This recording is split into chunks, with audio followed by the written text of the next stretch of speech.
Narito na ang mga malalaking balitang Central Luzon ngayong araw. Gun for Hire Group sa Nueva Ecija, binabantayan ng kapulisan bilang paghahanda sa eleksyon. Drug den sa Mabalacat, sinalakay ng mga otoridad. 5 suspect arestado. 16 sa 35 barangay sa Siyudad San Fernando, wala ng active case ng COVID-19.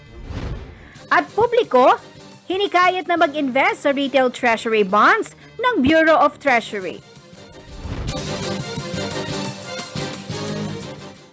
Magandang gabi mga karehiyon, ako po si Jennifer Salenga. Oras na para sa mga may init na balitang Central Luzon.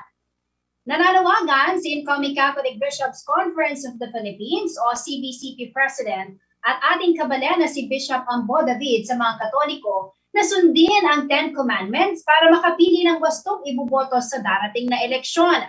Sa 3 utos pa lamang daw na huwag papatay, huwag magnanakaw at huwag magsisinungaling, ay tiyak iiksi na ang listahan ng mga pagpipilian. Narito po ang report.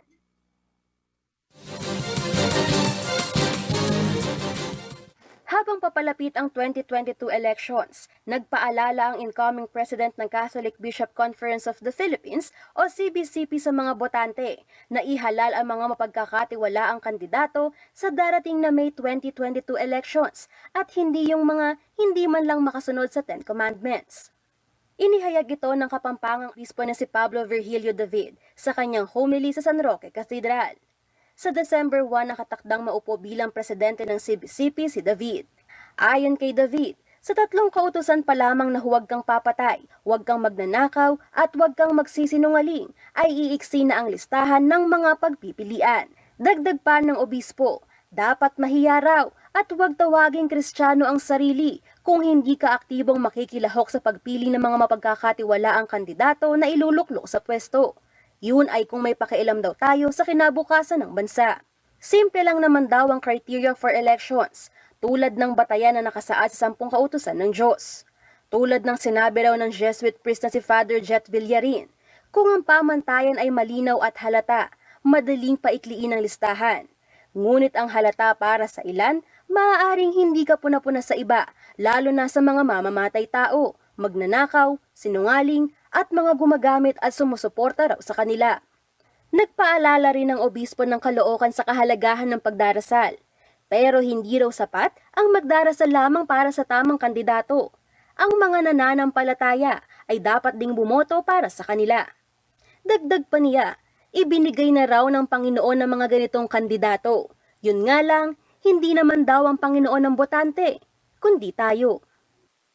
Sa mensaheng ito ni Bishop David, pinulsuhan ng CLTV News ang ilan sa kanyang mga kabalan na botante sa Pampanga. Marami ang kumatig sa salita ni Bishop David, ngunit ang kanilang tanong ay kung papaano nila malalaman kung sino sa mga kandidato ang walang bahid ng kasalanan. Tulad na lamang ng rider na si Jonel Canete. Tama naman po sir, pero sa ngayon kasi mahirap kilalanin yung mga kandidato sir kasi iba yung mukha nila sa pangangampanya kaysa sa mukha nila nang wala sila sa camera. At kung ito umano ang magiging batayan, baka wala raw matira sa mga kandidato. Sa mga kandidato ngayon parang wala akong nakikita sir. Karamihan sa kanila sinungaling, di ba? Bawal na nagsisinungaling. Tapos yung iba dyan nagnanakaw. At ang ilan sa aming napulsuhan, hirap makapanghusga. Hindi ko lang po masabi. Pero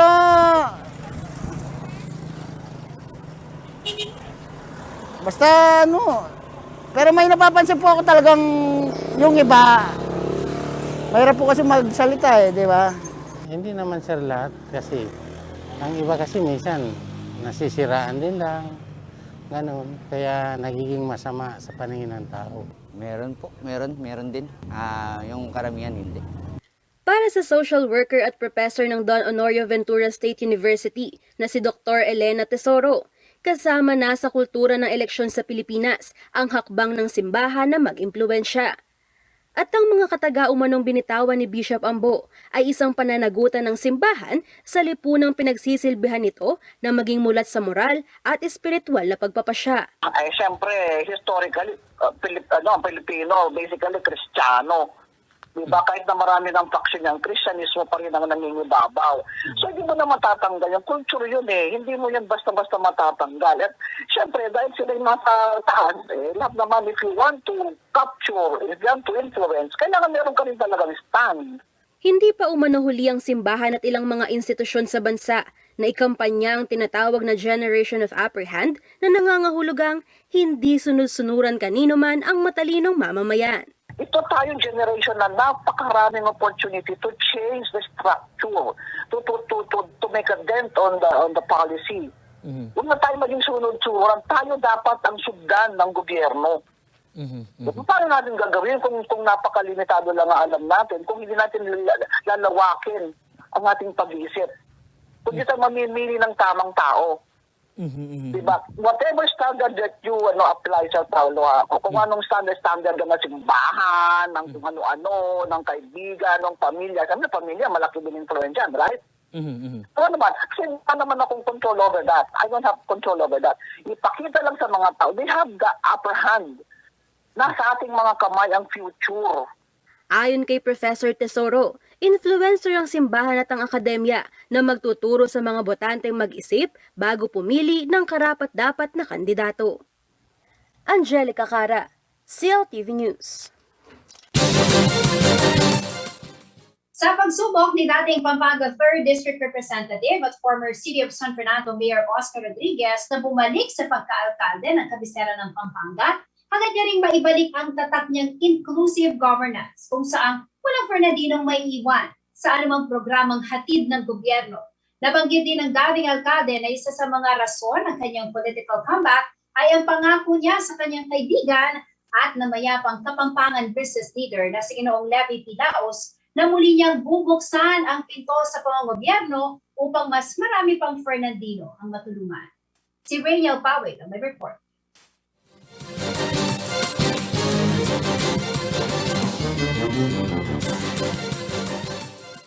Naging mas makulay ang mayoral race sa City of San Fernando, Pampanga nang biglang maghain ng kanyang kandidatura ang dating kongresista at alkalde na si Atty. Oca Rodriguez. Siya'y tumakbo sa ilalim ng Liberal Party. Sakaling muling maluklok, nais buhayin ni Rodriguez ang konsepto ng inclusive governance kung saan walang Fernandino at Fernandina raw ang mapag-iiwanan. Ito'y lalo na sa mga pangunahing serbisyo ng gobyerno sa kalusugan, trabaho at edukasyon. May opportunity akong tumulong, maging epektibo. Malaking bagay rin umano sa pagtakbo ni Rodriguez ay ang maibaba niya ang plataporma ng Lenny Kiko Tandem dito sa Pampanga, partikular na sa siyudad San Fernando. Bilang isang party mate, partidista ako, at gusto kong tulungan talaga ang pagtatagumpay ni Lenny at ni Kiko. Because to me, this is the last opportunity to do that and transform this country into a new beginning. Naging bahagi rin ng pagdedesisyon ni Atty. Rodriguez ay ang binitawan niyang pangako sa kanyang kaibigan at yumaong Kapampangan business leader at countryside development champion na si Ginoong Levy P. Laos. Part of my promise to the late paring Levy Laos, nabubuksan ko ulit ang pinto sa pagsisilbi sa bayan. 1 week after my promise to him, siya ay na-aksidente at namatay. Parang isa sa ikinagaan ng aking kalooban, yung pinulfill ko yung promise ko sa kanya. Hangad ni Rodriguez na magtuloy-tuloy ang pagbangon ng business sector na sadyang nalugmok dahil sa pandemya. Ito ang nakikita niyang susi upang magkaroon ng hanap buhay ang mas maraming Fernandino. Taong 2013 nang matapos ni Rodriguez ang kanyang ikatlong termino bilang alkalde ng CSFP. 4 na termino rin siya sa Kongreso matapos magsilbi bilang provincial administrator. Makaharap niya sa May 2022 election sinaligan ng mga barangay president at Dolores Barangay Captain Vilma Kaluwag, Vice Mayor Jimmy Lazatin, Pampanga 2nd District Board Member Ross V. Henson at Sandy Kiwa. Rainiel Pawid, CLTV News. Sa pagbabalik ng CLTV News, Gun for Hire Group sa Nueva Ecija, binabandayan ng kapulisan bilang paghahanda sa eleksyon. Job din sa Babalacat, sinalakay ng mga otoridad. 5 suspect arestado. Manatiling nakatutok para sa iba pa mga nangungunang balita ngayong araw.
Nagbabalik ang CLTV News.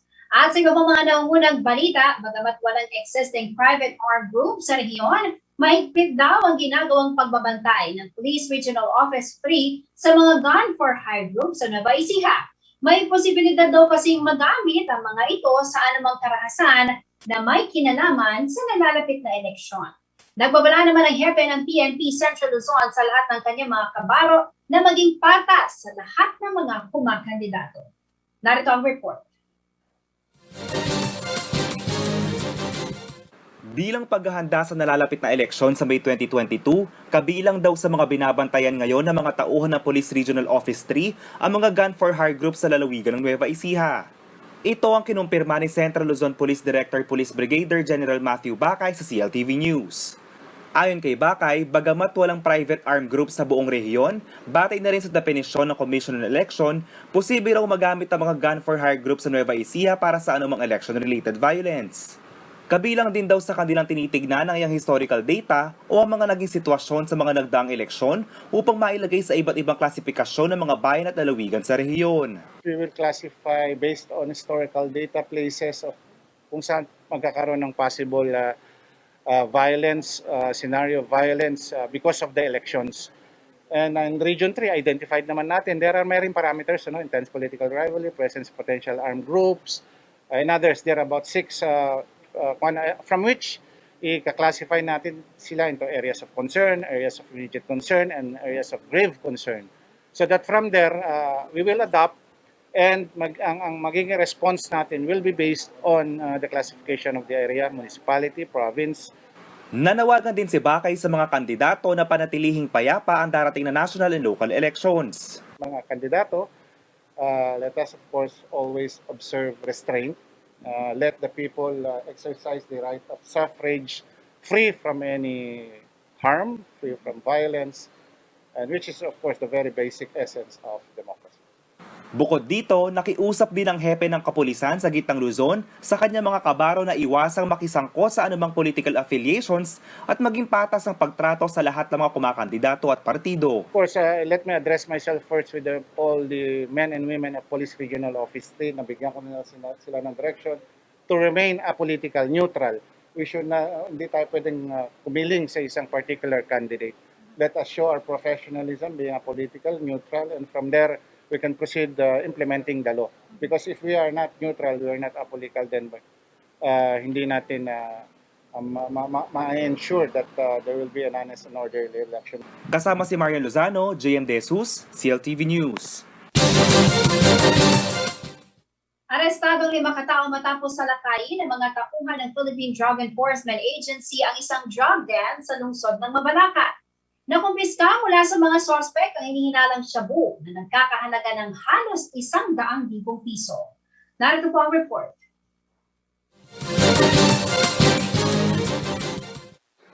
Arestado ang 5 katao sa isinagawang buy-bust operation ng mga tauhan ng Philippine Drug Enforcement Agency sa isang drug den sa Amarillo Street, Purok San Isidro, Barangay Tau, Mabalacat City. Kinilala ang mga ito na sina Cherry Ilustre, 21 taong gulang, Shani De La Cruz, 18 taong gulang, Vergel Yumul, 31 taong gulang, Eduardo Yumul, 64 na taong gulang, at Ramon Yumul na 73 taong gulang. Nakumpiska naman sa mga ito ang 6 na pakete na naglalaman ng hinihinalang shabu na may timbang na 15 gramo. Tinatayang nasa aabot na 77,500 piso ang halaga nito. Naharap ang mga sospek sa paglabag sa Section 5, 6, 7, 11, 12 at 15 ng Comprehensive Dangerous Drugs Act of 2002. JM De Jesus, CLTV News. Nananawagan po mga kaanak ni Aljon de los Reyes ang nawawalang binatilyo mula sa Arayat, Pampanga. October 22, 2021 umano nang huli itong makita sa San Jose, Malinong, Mexico. Alas 3 ng hapon sa nasabing araw nang umalis ang binatilyo sa kanilang tahanan, ngunit hanggang ngayon ay hindi pa rin ito umuwi. Huli itong nakita na suot ay isang green na shorts. Labis po ang pag-aalala ng kanyang pamilya dahil wala mo na itong dala na kahit ano noong ito'y umalis. Ayon sa ina ni Aljon, nag-report na po sila sa pulisya at nagpakalat na ng kanyang mga larawan, ngunit hanggang sa ngayon ay wala pa ring balita sa kinaroroonan ng binatilyo. Kung sino man po ang nakapansin kay Aljon ay makapagbigay informasyon sa kanyang kinaroroonan, mangyari lamang pong tumawag sa mga numerong 0997 8268657 o 0935-901-2954. Sa pamabalik ng CLTV News, kilalanin ang kandidatong si Angel Wihangco, aspiring councilor ng City of San Fernando, Pampanga. At 16 sa 35 barangay sa siyudad San Fernando wala ng active case ng COVID-19. Manatiling nakatutok at magbabalik ang CLTV News.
bumalik ang CLTV News. Una po siyang naihalal bilang Kapitan del Valle ng Barangay Calulot, Ciudad San Fernando noong 2010 at patuloy na nakaupo sa nasabing pwesto hanggang sa kasalukuyan. 2013 hanggang 2018 naman ang pamunuan niya ang Association of Barangay Captains ng lungsod. Kabilang daw sa kanyang mga nais isulong ang good governance. Mga kababayan, Fernandino at Fernandina, sabay-sabay po natin kinalanin ang kandidatong si Angel Wihangco. Magandang gabi po sa inyo, Sir Angel. Welcome po sa CLTV News. Magandang gabi po. Yes, sir. Ito po ang pagkakataon natin upang ipakilala ang ating sarili, lalo na po sa mga Fernandino. Sino nga po ba si Angel Wihangco? Ako po Angel Wihangco, kasalukuyan pong barangay captain ng Barangay Calulot, City of San Fernando, Pampanga. Naging 3-termer po akong barangay captain simula noong 2010 hanggang pong kasalukuyan.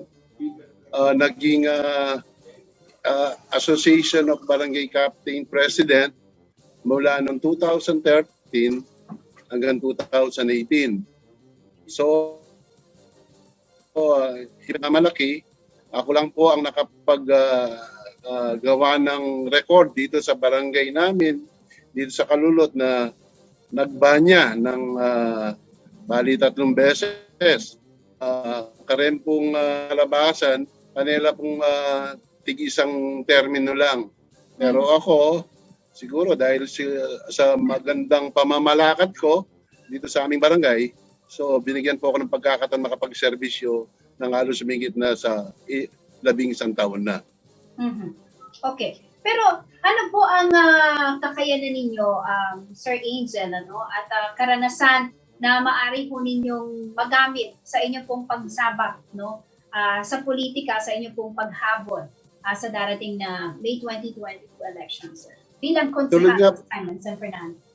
Yes, ma'am. Tulad nga po ng nasabi ko, ang mga experience ko nga itong pagiging 3-termer na barangay captains ko. So ito, agawa ko pong experience ko Kenny. Bali naman po dito sa bilang barangay captains. Ang barangay captains ay siya ang judiciary, executive, tsaka legislative.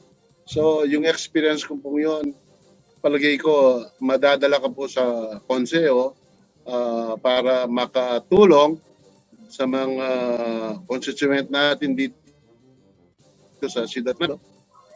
At may record bill shows na dito sa pamamalakad ko sa Barangay Calulot, siya po magsasalita, yung record ko.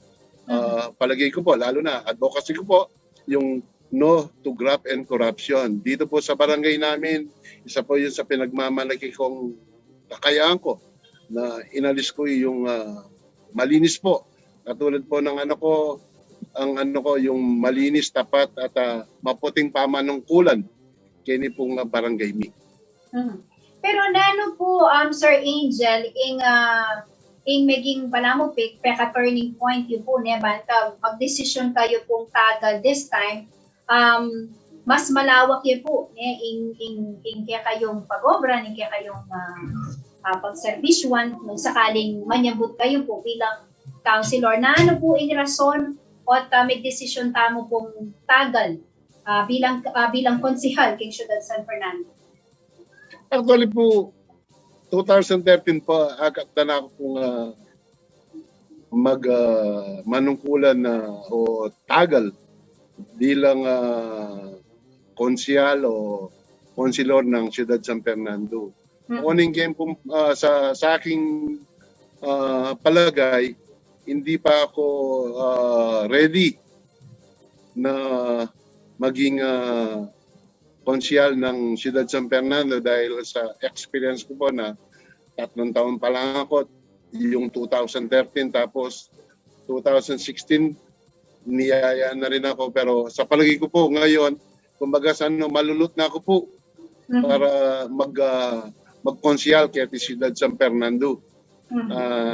Ako din po 11 years na ako po, kailangan siguro para nakapag-servisyo na kaining barangay mi siguro ngayon di sana akong magserbisyo kening kabilugan kini Ciudad San Fernando. Nano mo po, Sir Angel, ang akakit yung pong problema kay San Fernando na palagay po, oras lukluk kayo, nung manyambot kayo po, kita nga kakit yung pong kailangang legislative solution kay San Fernando. Actually po, kening karen naman na imperious naman karening may ng kulang tamo kay milabasan. Masalensya naman po. Ito mo pinay kay ating sigurong magkulang, nanano pa ta. So, ya pong puri kong punuan ito, kaluban na po. Karen pong senior citizen, siguro, dagdagan tala pa benepisyo. Yung pong lalo ng yan, COVID-19, may ating tapong COVID. Dakala, may kaing indening obra, merita. So, bilang experience po, kipamanungkulan ng po bilang sabi ko po kaya kayo na successful po pong businessman. So, ita po, maragol kaya pong maging saup ita para manungkulang kay San Fernando at makasaup po kening pa magawang batas nung nanuman makasaup ko pong maragol kay ni po kay Ciudad San Fernando. Ini po, siguro, this is your chance, sir, no, para po iparating sa mga Fernandinos kung ano po ba yung mga plataforma ninyo, yung malinaw na plano po ninyo para po sa mga Fernandino. Ito po ang pagkakataon nyo, sir. What will be your priority programs para po sa mga Fernandinos? Sa priority program ko po, muna ita pong number 1, taping no to graft and corruption. Pangatlo po, ita pong pamanungkulan, kailangan maging tapat ka, maging honest ka, you must be fair. O atang manungkulan ka, kailangan na palta naman po yung pamanungkulan na perfect. Pero po, kaluguran nyo pong bisang tagal at nung may sumambot ya, ay sanda po, den Fernandino. Maka kita po nga agawa ko kay ni Barangay Mi, siguro metong kay agamit na experience ko. Kaluban natin po in serbisyo, ike po kay bilang konsyal o konsilor kay San Fernando, ike po gagawa kay pong batas. So, kaya kareta pong batas sa reta, siguro kailangan maging fair ka, maging honest ka. Yung nanuman yung dapat kailangan na ng Ciudad San Fernando, asahan niya po ini pong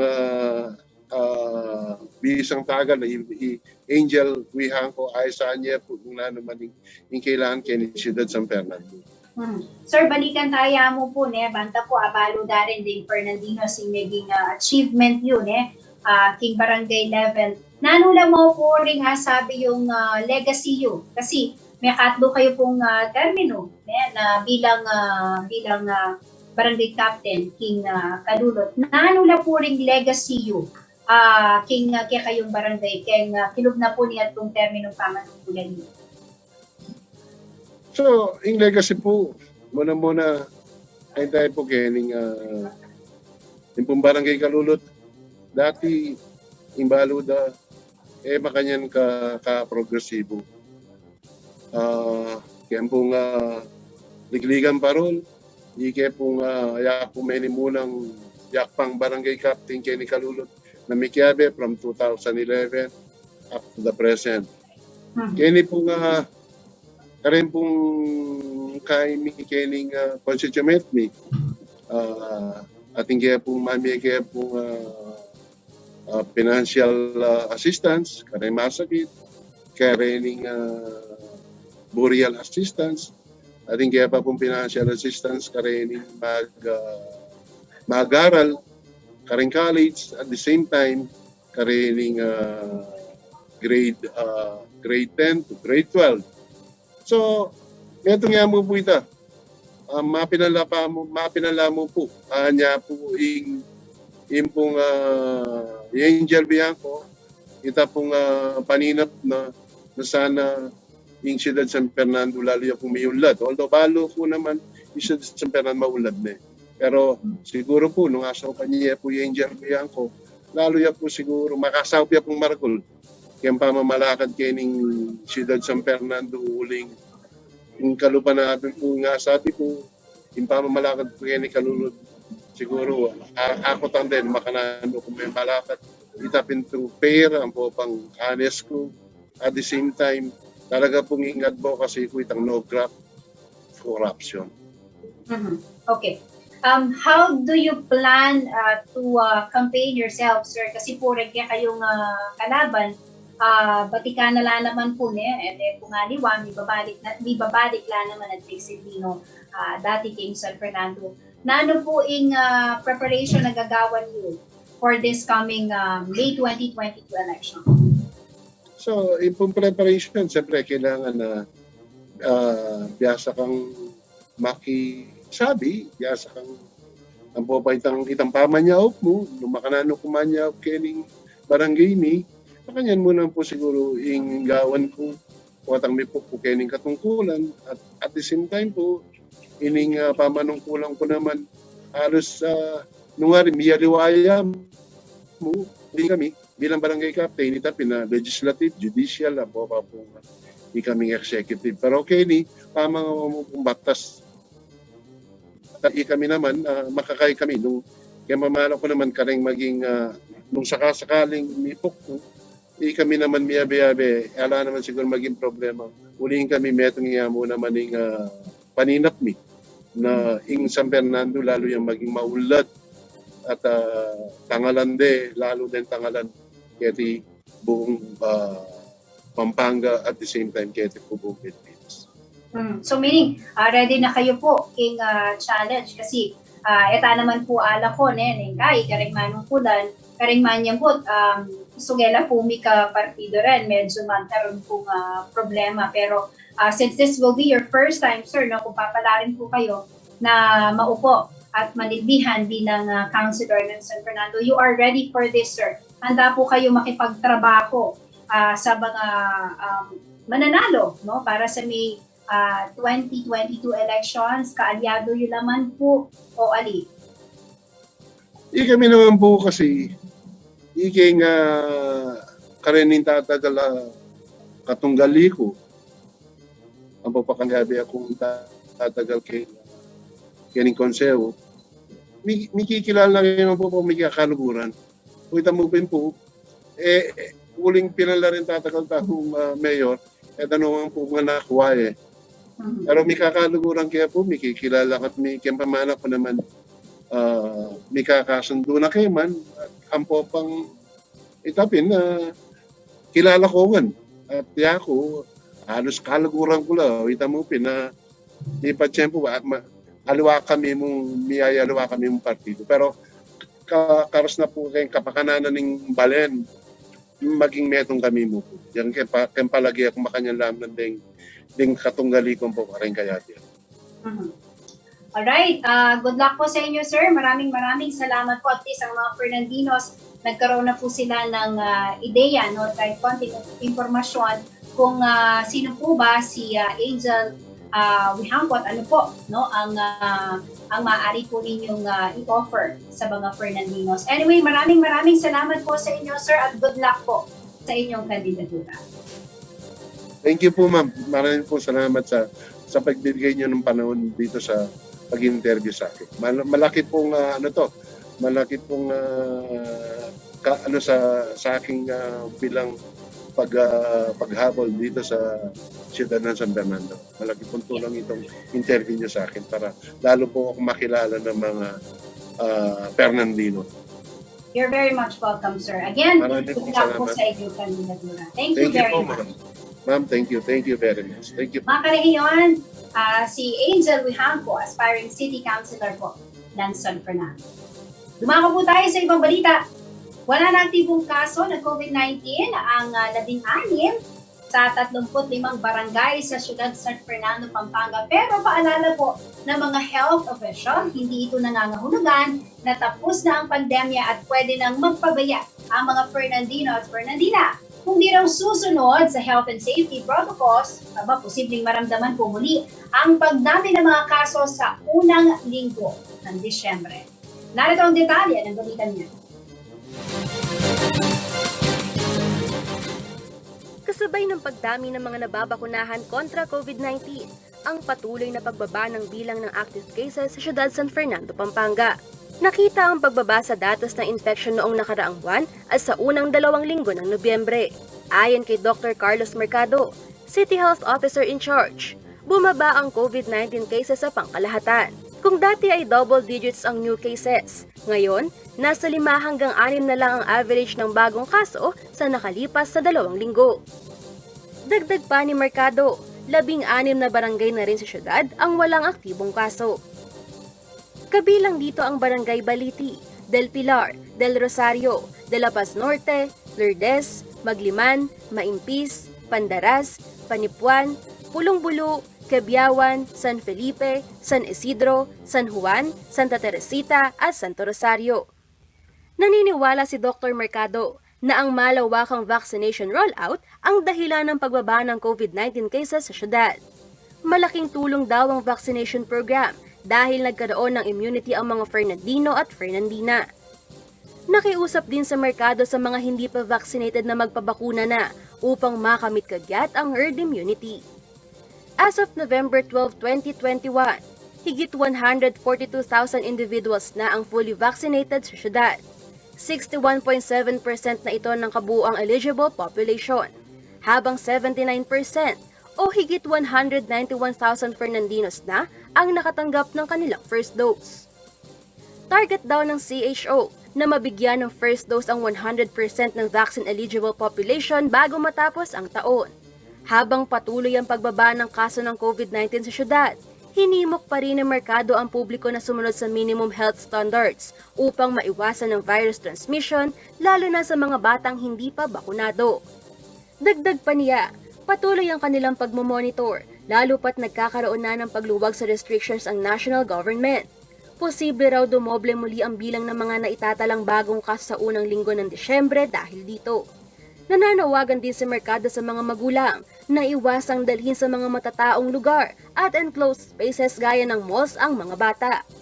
Kung magtutungo naman sa mga parke at iba pang open spaces, tiyakin na laging nakasuot ng tama ang kanilang face mask.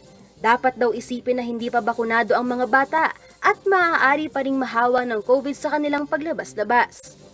Samantala, as of November 18, 52 na aktibong kaso ng COVID-19 ang binabantayan sa siyudad San Fernando.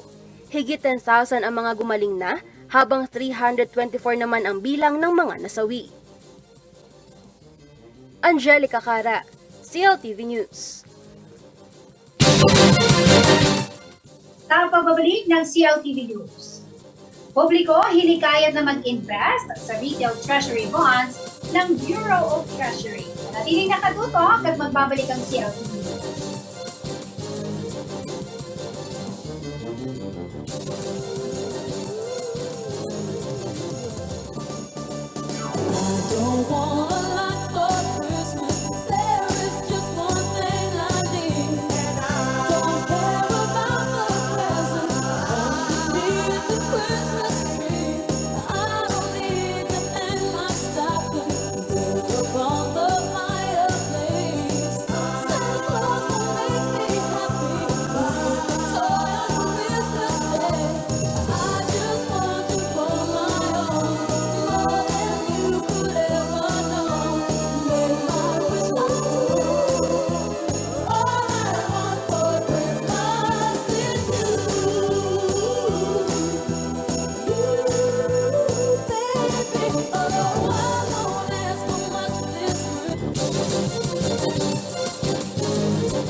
Nagbabalik po ang CLTV News. At sa iba pang mga nangungunang balita, Karahiyon, nagpaplano ka na ba kung saan mo dadalhin ang bonus o 13-month pay mo ngayong Pasko? Maaari niyo pong subukan mag-invest sa Retail Treasury Bond o RTB26 ng Bureau of Treasury.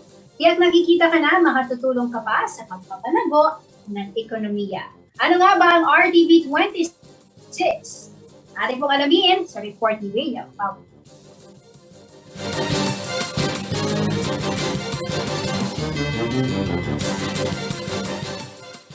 Inilunsad ng Bureau of Treasury ang 26 offering ng kanilang Retail Treasury Bonds o RTB26. Sa tema nitong pamana na panatag na bukas, ang nasabing investment ay mayroong gross interest rate na 4.625% kada taon. Safe at low risk din ang investment ito dahil may backing ng national government. Sa minimum investment na 5,000 pesos, kikita ka na matutulungan mo pang lumago ang ekonomiya ng bansa. RTB is the gift that keeps on giving, not only with the higher returns than conventional time deposits, but meron din pong psyche income since every peso investment goes a long way in supporting our economic recovery from the pandemic, creating jobs, and implementing livelihood programs. Ang iikot na pera ay mapupunta para suportahan ang mga sektor na naapektuhan ng COVID-19 pandemic, infrastructure projects at refinancing ng mga existing debts. Retail participation has steadily increased over the years, with the latest figures showing that individual investors hold 46% of outstanding corporate bonds in the Philippines. These figures are promising as they show that more and more Filipinos are getting into the habit of investing and becoming more financially savvy. Maaaring mag-invest sa Development Bank of the Philippines, Land Bank of the Philippines, BDO Capital and Investment Corporation, BPI Capital Corporation, China Bank Capital Corporation, First Metro Investment Corporation, PNB Capital at Investment Corporation, and Union Bank of the Philippines. Maaari ring bisitahin ang RTB website. Sa OF Bank kung ikaw naman ay isang overseas Filipino worker o hindi naman kayo dumiretso sa bonds.ph app. Upang magkaroon ng mas maraming kaalaman tungkol sa RTB26, maaari kayong makibahagi sa kanilang virtual roadshows. Bisitahin lamang ang kanilang official Facebook page na Treasury PH. Rainiel Pawid, CLTV News. Alamin na po natin ang magiging lagay ng panahon bukas mula kay Ginoong Manny Esguera, ang Chief Weather Forecaster ng Pag-asa Florida.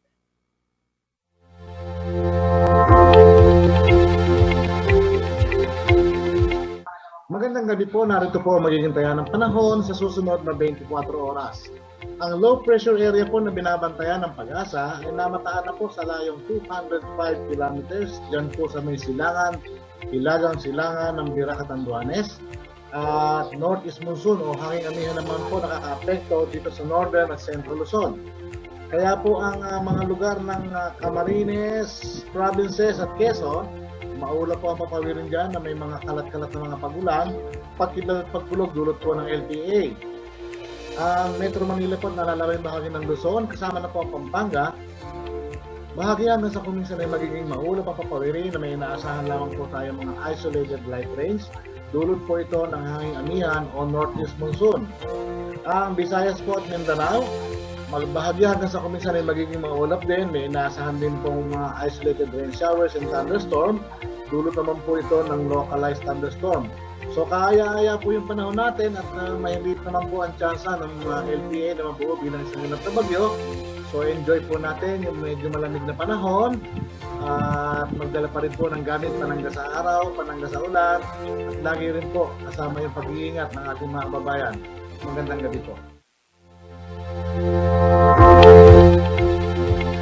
At yan ang mga balitang nakalap ng CLTV News. Para po sa karagdagang detalye, maaari niyong i-follow ang aming social media pages, Facebook at CLTV36 Official at CLTV36 News, Twitter at CLTV36, Instagram at CLTV36 Official. Kung nais niyong balikan ang mga programa ng CLTV, pwede niyong bisitahin ang aming YouTube channel at CLTV36 Official at ang aming pong website www.cltv36.tv.